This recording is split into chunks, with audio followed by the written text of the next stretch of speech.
5860 5080เกิดอยู่ใส่นี่อยู่ภูเขาโอ้โหแบบเที่ยพื้นที่ก็เป็นแต่สร้างบ้านอ่ะคิดถึงว่าเราที่มาเล่นแบบนี้เอามาละโอเคทุกคนก็กล่าวสวัสดีทุกคนที่เข้าเบิ่งคลิปนี้นำอันนี้จะเป็นซีรีส์ใหม่ของเขาจะเห็นอันก็คือการเอาชีวิตรอดในเมืองไม่ได้เหมืองในถ้ำเขาสีย้อนกลับมาสู่ยุคของการอาศัยอยู่ในถ้ำคือทุกอย่างเขาจะหาจากในเมืองเว้ยเขาจะไม่สามารถหาเครื่องขึ้นเขาไม่สามารถหาเครื่องจากถึงได้แต่ว่าเขาอาจจะขึ้นมาบางทีบางแบบจำเป็นต้องได้ขึ้นมาก็ได้ขึ้นมานะจากสิ่งโคตรโดนแต่เขาสิเริ่มจากการขุดไปเรื่อยๆสู่ชีวิตจากไอ้คิดคนมันก็เสียฮอดอยู่ไอ้คิดคนคือถ้าเขาโชคดีพอนะครับจะขุดลงไปแล้วมันเจอแบบถ้ำที่มันมีเขาเป็นอย่างรางรถไฟหรือว่าไม้ชาร์ปนะทางเขาโชคดีได้ถ้าโชคดีการขุดไปเรื่อยๆก็จะเห็นไม้ชาร์ปแหละบอกเลยว่าโดนสงสัยเวลาในการขุดนี่แบบโดนทีเฮียแต่กะเพื่อคนดูเราทำได้เห็นปะแมนกดไล่2 บาทกดไลค์2 เดือกดไล่2 เดือเดียว2 เทือเฮียงมือให้ว่างก็สามารถเอามือของทานมาจิ้มซับสไครต์ให้ข้าพเจ้าเนี่ยเพื่อเป็นกำลังใจให้กับพวกข้าพเจ้าในการเอาชีวิตรอดไปทุกคนพูดต่อไปโดยกว่าเสียนทำเมืองเพื่อแหละ A few moments later มือละได้เรื่อยเอาคุดจนห้องอื่นเอาตอนนี้ไอ้เบอร์เซ่ไอ้เอาเครื่องมาวางใส่เมาส์ให้มันคุดเองด้วยกันเอาพวกกันแกมาไว้ด้วยไม่เจทานโอ้ยคุณไบรเจทานแล้วคุณไบรคือแบบมากไว้ในซีรีส์นี้คือเขาจะหาเครื่องเว้ยทุกอย่างจะอยู่ในเมืองเว้ยเขาสามารถไปดีเอ็นได้ไปประตูดีเอ็นได้พวกแมนดิเขาสามารถไปนรกได้เพื่อไปหาเครื่องหาทรัพยากรนะแต่ว่าหลักๆเขาต้องอาศัยอยู่ในเมืองในถ้ำเท่านั้นประมาณนี้ทุกคนประมาณนี้เขาต้องเจอไมค์ครับก่อนไม่ช้าเจอไหมครับพี่เกียร์ละเฮ้ยโยเฮ้ยไม่เจอไหมช้าป่ะเอ้ยไม่ใช่แม่ช้าป่ะมือแรกผมลงมาเจอแม่ช้าเลยไม่หิวไหมคุณไปก่อนเลยจังหวะนี้คุณไปก่อนเลยเชี่ยเสียงหนึ่งมุมเฮ้ยสเกเลตันใช่โอ้โหไอ้ได้ยินเสียงเอาไม่ก่อนคุณก่อนตอนนี้ย่านคิปเปอร์กับสเกเลตันตอนนี้นะโคตรเสียวเลยชิบหายละ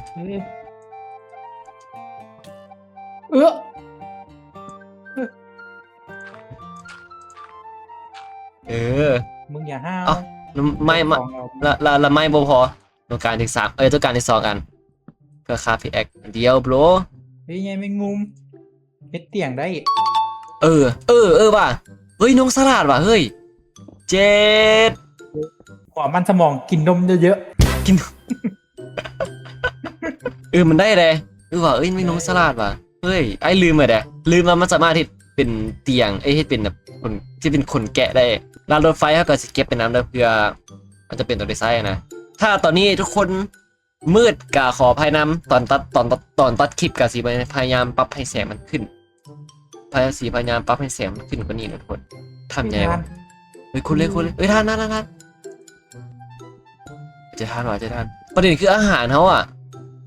อาหารบ่มีชิบหายแล้วสิไม้ใส่วะแล้วก็ไม่คนไม่นอกจากเขาสามารถหาจากเมืองได้บ่จากรางรถไฟนะเขายังสามารถหาไบโอมที่มีเอ็กซ์สล็อตเจอกล้องหาไบโอมที่มีเอ็กซ์สล็อตอยู่มันจะแบบมีต้นไม้เกิดอยู่หันเจอเจออาหารสะพ้องละวิเล็กสวยเอาเล็กก่อนตอนนี้เอาเล็กก่อนเจอบักโมในโมแมนมาเจอฟักทองคาบดาบจะพูดใหญ่มุมใหญ่แมงมุมตอนนี้ลิ้นพันขออภัยทุกคนลิ้นพันเขาต้องการใหญ่แมงมุมเพื่อมาคราฟเตียงเพื่อที่ว่าจะเซฟนอนเดี๋ ดี๋ยวตายมาสิบุคุ้มหั่นนะ ของที่หามากระหายเบิด แล้วเขาก็สีพยายามบ่แล่นหลายเนาะเพราะว่าหลอดอาหารมันสิเบิดเดี๋ยวเขาสิขาดอาหารตายเป้าหมายเขาในคลิปนี้คือการหาทรัพยากรก่อนเนาะเฮ้ยเฮ็ดบอลนี่เป็นบ้านเลยบ่มันกว้างดีบอลนี่นะบอลนี่เลยนี่ ได้ มันกว้างอ๋อมันต้องการ4อันเอาใส่ใยมุมเสียในการคราฟผลแกะอันนึงอันเดียวครบแล้ว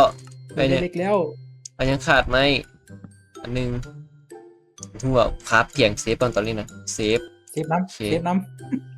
ต่อไปแมนเขาจะมาเก็บเครื่องเขาจะใช้รางรถไฟในการบนมึงวางกล่องเซฟเครื่องเก็บเครื่อง ำใช่เปิ้นทองมาว่ะ อ๋อสามารถ ไม่ประมาณเบิด เขาเอิ้นว่า globally สามารถปลูกได้มันเป็นอาหารสำรองแต่ตอนนี้มันเป็นอาหารหลักไปหาเล็กไปหาเครื่องนะไปเจอเล็กที่นี่สุดยอดตอนนี้แมนเขาต้องการหาอุปกรณ์ในการใช้งานเพื่อป้องกันตัวนะโดยเฉพาะเล็กตอนนี้แมนสิ่งที่สำคัญก็คืออาหารแต่เขายังหาบ่ได้เทื่อแต่ว่าเขาเอาเล็กก่อนตอนนี้เพื่อมาป้องกันตัวคราฟอุปกรณ์แล้วก็คราฟชุดเกราะคราฟโล่เพื่อป้องกันตัวนะจ๊ะแล้วก็ไม่เห็นอยู่ใส่คุยไปเด้อเนาะ ไม่ให้เหลือแล้ว ไม่เหลือเลย ไม่ยังวะ ไม่หัวอย่างคุยไปเลยรางรถไฟกลับไปไม่ได้กับคุณไหมว่าเขาจำเป็นเพราะว่าอนาคตอาจจะได้ใช้ได้รางรถไฟนะอนาคตอาจจะได้ใช้ก็ได้ใครจะไปรู้ล่ะ ได้ใช้แน่นอน ไปสบายอ่ะ เราแบบว่าขุดทางไปไก่เอาหินขั้นย่างกับใช้รางรถไฟในการขี่ไปสินะ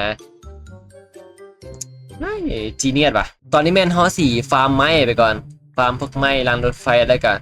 แร่ที่มันจำเป็นต้องใช้เส้นทานหรือว่าเล็กแล้วก็พยายาม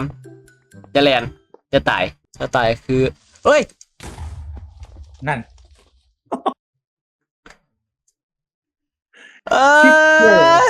จะตาย surprise motherfucker สัตว์เอ้ยทางไหนแล้ววะ เห็นน้ำอยู่ในถ้ำว่ามีถังน้ำนะ โอ้โห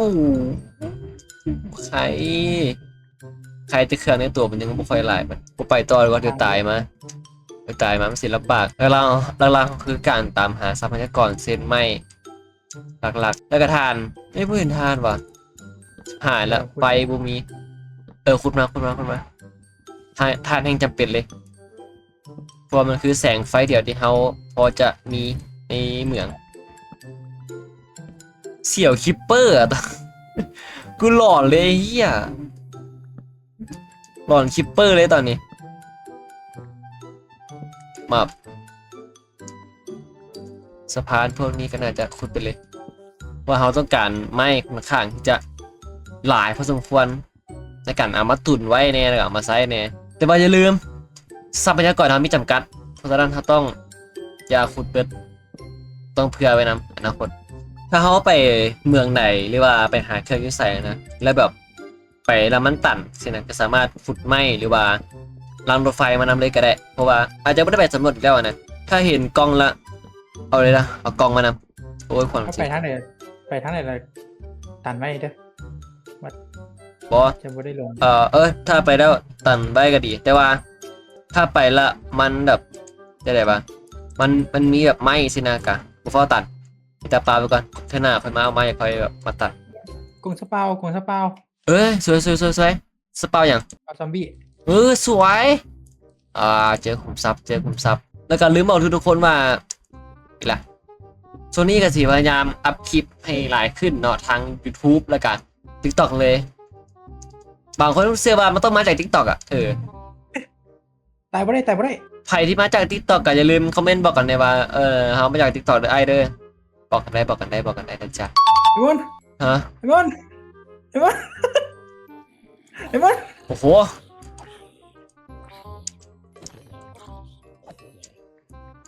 โกงซะเปล่าอยู่เสร็จ นำมาเฮ้ยมีสกิล ข้างหน้านี่ปะ นี่เห็นป่ะมันถือธนูยังพี่เห็นป่ะสกิลอยู่เนี่ยข้างหน้าเห็นป่ะมันยิงแล้ว เฮ้ยเครื่องไอ ทางอยู่ทางไหน จากไอ้กับพวกไอ้ลืมสปาวอยู่เสร็จสปาวมันเตะ ย่างไปข้างหน้า อ๋อนี่วะ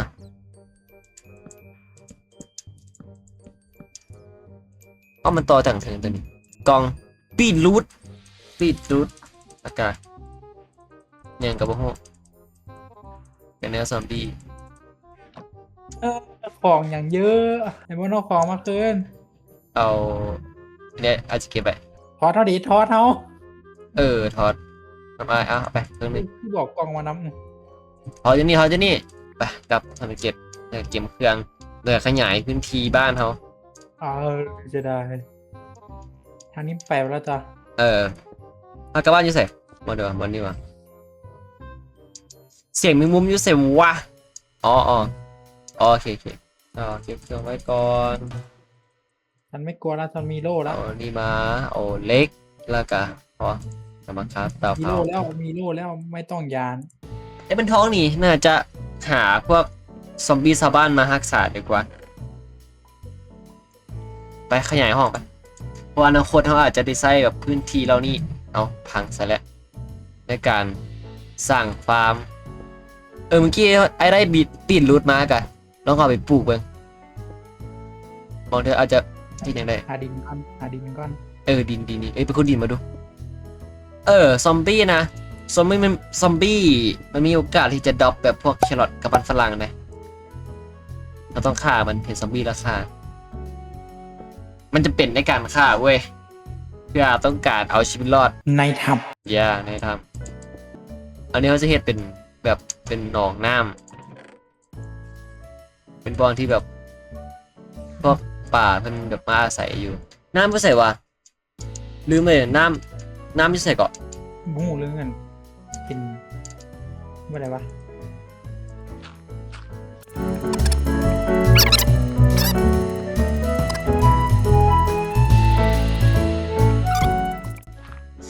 หลังจากที่เขาขุดดินไปแล้วเขาสิเอาดินพวกนี้นะไปเฮ็ดเป็นพวกฟาร์มสำคัญพวกสำคัญเลย เจอน้ำแล้ว มีถังบ่ ทางอยู่ตรงเจ้า เอ้ยนั่นแน่มองเป็นก้อนเดียว แม่เพียงเป็นก้อนเดียว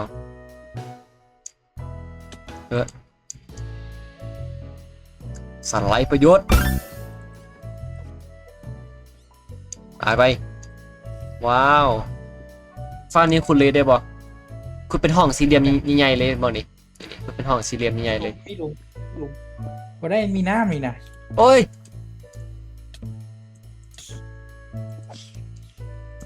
มีน้ำป่ะถังน้ำเป็นฟ้าดูสิแหละน้ำไหลเท่านี้เราก็สามารถตกเบ็ดได้อย่างสบายใจ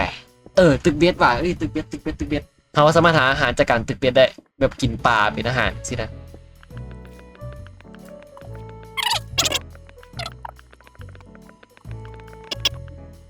สวยคือเป็นห้องสี่เหลี่ยมด้านบนนี้นะเอาเซตเป็นห้องฟาร์มต่อไปเป็นเราจะเฮ็ดฟาร์มทุกคนเลยเราจะเฮ็ดฟาร์มด้วยการเอาอันนี้มาก่อนโอเค ที่ตาย 2 3 1 2 3 1 2 3เอาผิด ก็ได้แล้วทดสอบจีบึงเดี๋ยวน้อยพูดเว้ยขยายออกเลยบอก ขยายแบ่งข้างนี่บนนี้ข้างนี้ขยายบนนี้กว้างเลยพอแล้วก็ขุดลงไปได้จาก2-3บล็อกเริ่มละได้แล้วอ๋อสวยงามก็เลยกับปีไปเลย ทดลอง ลองใช้งานมันใช้เวลาในการตึกประมาณ1 นาทีพุ่นนะประมาณนาทีป่าย1 นาทีพุ่นแหละเดี๋ยวมาแล้วปึ๊บเอาโอเคทุกคนสำหรับคลิปนี้ขอจบกันก่อนนะไปเจอกันใหม่คลิปหน้าไอ้เหี้ยเริ่มเบาบ่ค่อยหูเรื่องละเจอกันใหม่คลิปหน้าทุกคนคลิปนี้บ๊ายบายทุกคนก็ได้อยู่น้องถือว่าบ่ได้แย่ ไล่ แต่บไดแย่